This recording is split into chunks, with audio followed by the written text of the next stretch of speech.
I've worked with dozens of CEOs, and I can tell you without a doubt that if you have a great product that no one is buying, it's because of one or more of these 4 brutal truths. And great products fail all the time, but most CEOs, without understanding these 4 things, will misdiagnose it as a marketing problem. But that only worsens the situation. So, before you spend another dime on advertising, here are the 4 most likely reasons why your amazing product is not selling. Let's get straight into reason number 1. People will not buy what they don't understand. Now, a lot of times when I say this to CEOs, they look at me like I'm crazy. What is there to not understand? We took an existing concept, we used superior materials, we improved the efficiency, it has a sleek design, it's even faster, we automated some processes so things are smoother, it's easier to use. It's a no-brainer. What do you mean they don't understand? What are we missing? Here's the thing. When I say that people don't understand your product, I don't mean that it's a complicated concept that they're struggling to understand. What I mean is that your buyers cannot quickly place your product into the context within which they make buying decisions. When you're looking at your product, you see it for what it is because you're looking at it in isolation.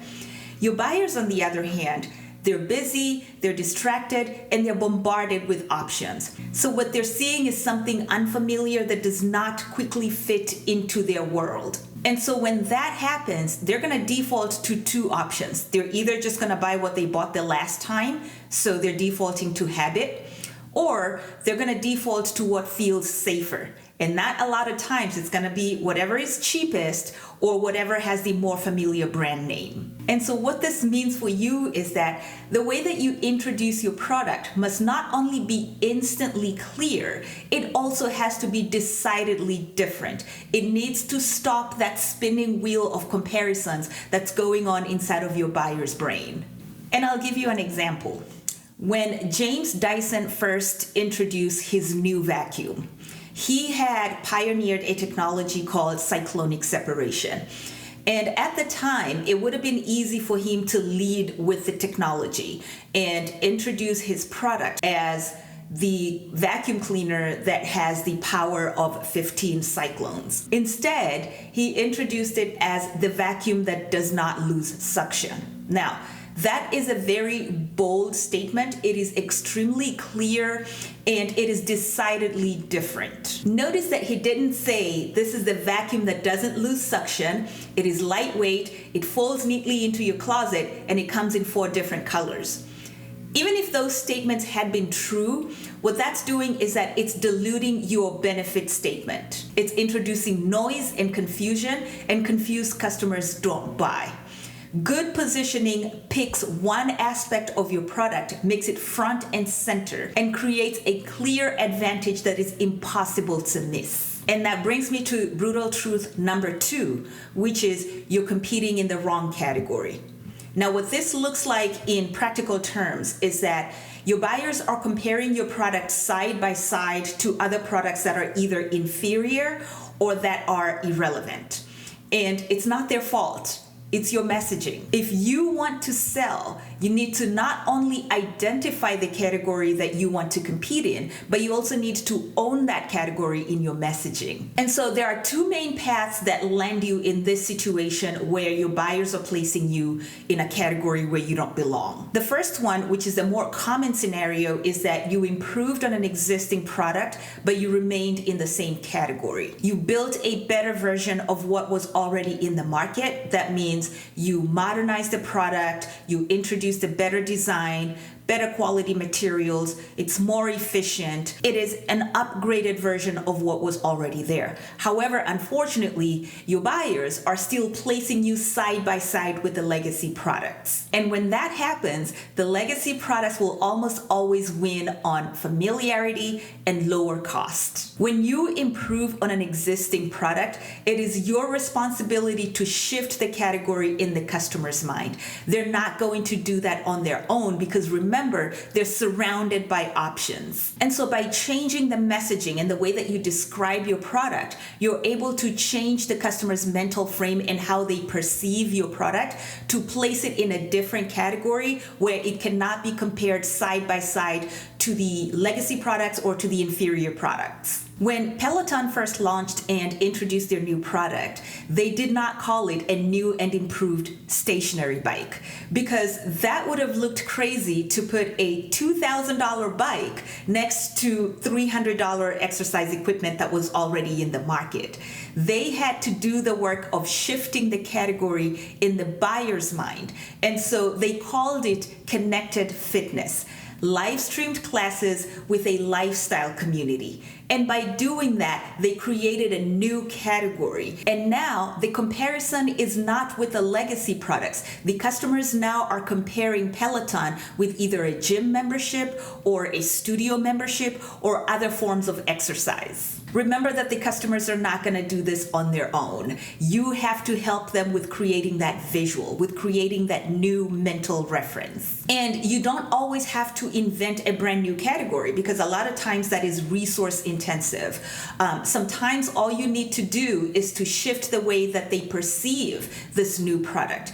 If we go back to the Dyson example, Dyson did not try and introduce a new cleaning equipment. What he did is that he still called it a vacuum, but it is the vacuum that doesn't lose suction. So it is still in the same category, but now the buyers are perceiving it as a different either subcategory or as a different idea within the same category. So the other path that brings you to a situation where your product is being placed into a category where it doesn't belong is where you have innovated something brand new that people don't know what to do with.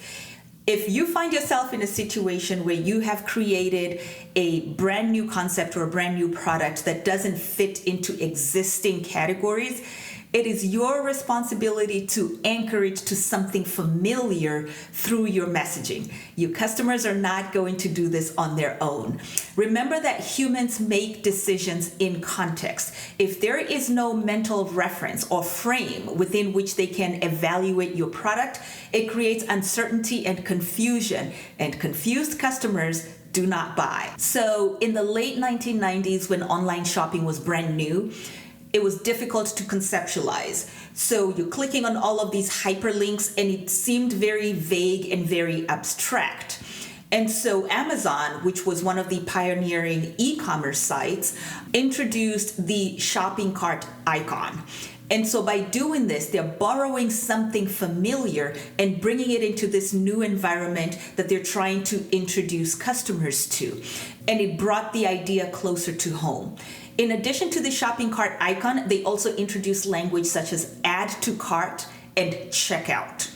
And so rather than try to ask customers to change or to learn a new behavior, they brought something that was already trusted into this new environment that they were trying to get their customers to adapt to. And that is how good positioning works. It is messaging that is instantly clear and that provides the customer with the context within which they can make that decision to buy your product. All right. Brutal truth number 3 is that you've been validated by the early adopters, but you're not ready for the mainstream. So you got this exciting feedback from your early adopters. They love the product.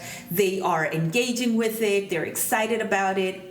However, when you tried to scale it, when you tried to introduce it to the mass market, then you're not getting any response or you're not getting any sales.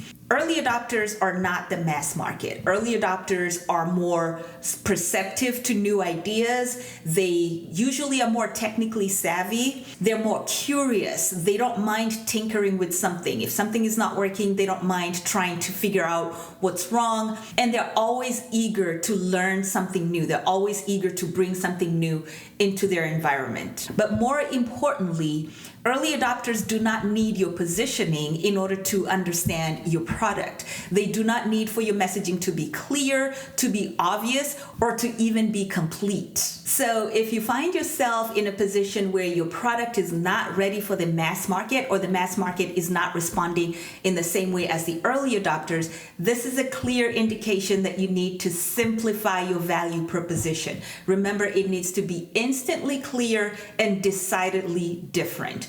The vacuum that doesn't lose suction. Make sure that you're not bombarding them with additional information that they don't need. Confused buyers are not going to buy. If this is a new concept that you're introducing, make sure that you're anchoring it to something familiar, something that they have already experienced and something that they already trust. You might also need to lower the barrier to entry.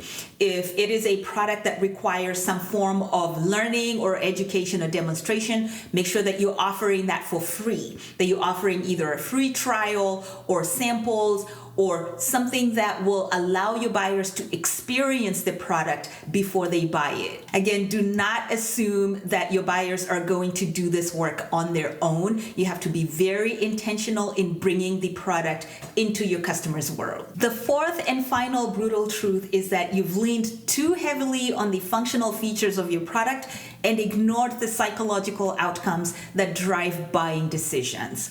Now, this is not the same as selling the emotion behind your product. That's a different concept. What this means is that there is a segment of buyers that is not really buying the functional benefit of your product. They are looking to solve psychological discomfort. They're buying a solution to anxiety, to uncertainty, to a feeling of loss of control.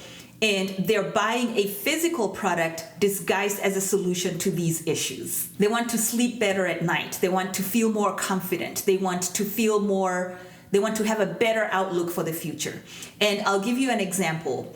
When new parents purchase a Volvo, for example, they're not purchasing a mode of transportation, even though they are purchasing a car. What they're really purchasing is the legacy of safety, the assurance, the peace of mind. They are buying a psychological solution. And this is the same exact concept when people buy a subscription to Amazon Prime, for example. It's not because they exactly need that product to come as quickly as possible. A lot of times is that they don't want that waiting. They don't want to have that anxiety of not knowing when the product is going to come. They want to know for sure that this is a one-day delivery service. It will come within 1 day. They don't care about the logistics behind this. They're not buying a shipping service. They're buying a solution to that psychological discomfort that they feel when they don't know when their package is going to come. And so if all that you're selling is the functional benefits of your product, you are really missing out on actually selling the real value of your product and reaching the audience that is looking for a solution to psychological discomfort. And here again, like I've said it before, do not expect that the customer is going to draw those lines on their own. Do not have the idea that because you're telling your customers that your product is made from the safest materials, that it's going to last a lifetime, that automatically translates in their minds as safety and as longevity and as reducing anxiety. They're not going to do that. It is your responsibility through your positioning and your messaging to put that mental picture in their minds. So there you have it, the 4 brutal truths why no one is buying your amazing products. Now notice that none of these have to do with your marketing budget, your ad spend, your sales tactics, or any of that. It all has to do with positioning. It is how your product is perceived, categorized, and understood in your buyer's mind. And so the real question is not, why aren't they buying my product? The real question is, how can I change how my product is perceived in my buyer's mind? Thanks for watching, and I'll see you in the next one. Bye-bye.